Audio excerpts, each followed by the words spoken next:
I've been given 5 minutes, even though I'd like to invite you all into the day-long seminar on exactly how fantastic I think we are. But we don't have time for the day-long seminar. So let me just briefly give you an indication on what we believe the data-driven newsroom should be like. And we are a technology vendor that provides decision support for editors. And what does that exactly mean?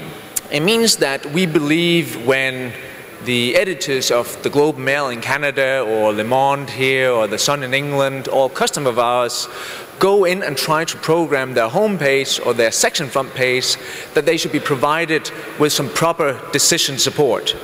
And by decision support, we're talking about that process of being able to select that specific story that goes into the hero spot, or that story that goes just below it, or that story that goes into the right rail. All decisions that the editor is making already. But we don't think that Omniture or Google Analytics or Chartbeat or any other analytics solution is really helping out in figuring out whether you're going to go with one story over the other. So what we built over the last 2.5 years is this model where we can predict the performance of any given piece of content in any position on the home page or the section front page about half an hour into the future. And based on that ability, we can come up with a very specific set of recommendations for what content goes where and for how long it should be there. We're obviously not so naive that we believe that we can dictate what goes on the front page of the Telegraph or of the Sun or Le Monde, but we do believe that we can participate in that discussion. And by participating, we mean that it is extremely valid for us right now, this instant, when the editor of Forbes, one of our customers, go in and say it's time to go refresh the homepage, what do you guys suggest? And we'll actually have a very specific suggestion. Not another line graph or bar chart, or if these 2 points have an inflection point, you should probably do this. No, just tell it straight. This story on what is going on in Spain right now, this instant, that you wrote about 17 minutes ago, put that up here. He might actually not like that, and that's fair enough, and I can provide him another recommendation. Or he might actually like it and say, you know what, I'm going to take that one. But there could also be other scenarios where we provide a set of recommendations for what we should put in place, but however those recommendations look like, he might say, there's something going on today that I don't really need your help with. So I'm going to pin a set of stories on something very locally to the hero spot, and I want you just to, put it politely, bugger off and not really help me with that, but help me with the rest, please.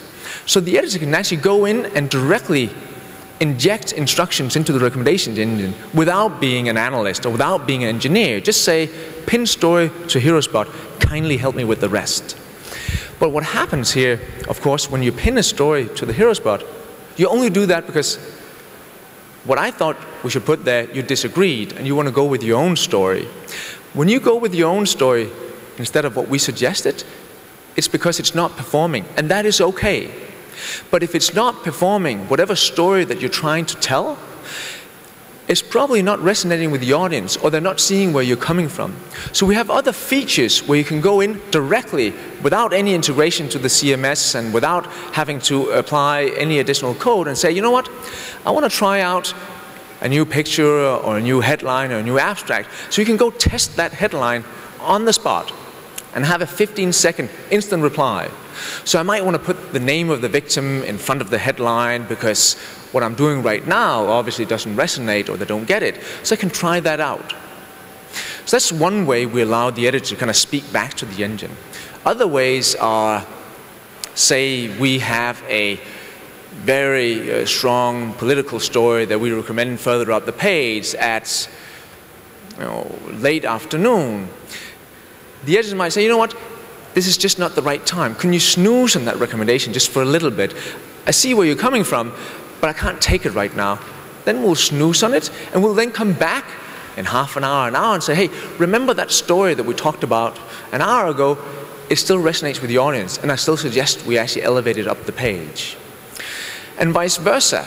And I think this is very important. We'll also suggest when we see stories that are being promoted heavily and just doesn't work, further down the page, and potentially off to a section front page, or kill them altogether.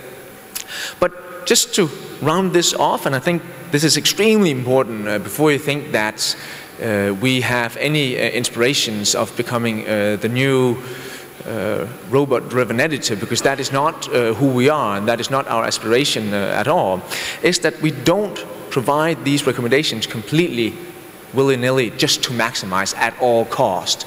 It's not about figuring out, which entertainment gallery should we go with so you can get another 10 page views. What we do when we provide these recommendations is that we, in agreement with the editor-in-chief and the editorial staff, set up a pool of what we call persistent editorial instructions, so that even before we provide that first recommendation, they are vetted against a list of instructions. They could be as simple as, I can't have a story older than 4 hours for the hero spot, or I can never have entertainment in the morning till 3 o'clock in these positions. I might actually be okay with lifestyle stories over the weekend. I must have at least 2 political stories, 1 finance story. I cannot have more than 2 stories from the AP, so on and so forth. And I think that is important. I think that's where we got the connect to the editors of the really tier 1 publishers that we work with today, that they could really see the recommendations that we make be something that they've done themselves. We just do it a whole lot faster. So think of us as, if anything, a really intelligent editor across the table that just want to participate in that dialogue. Thank you very much. Non, c'était pour vous saluer.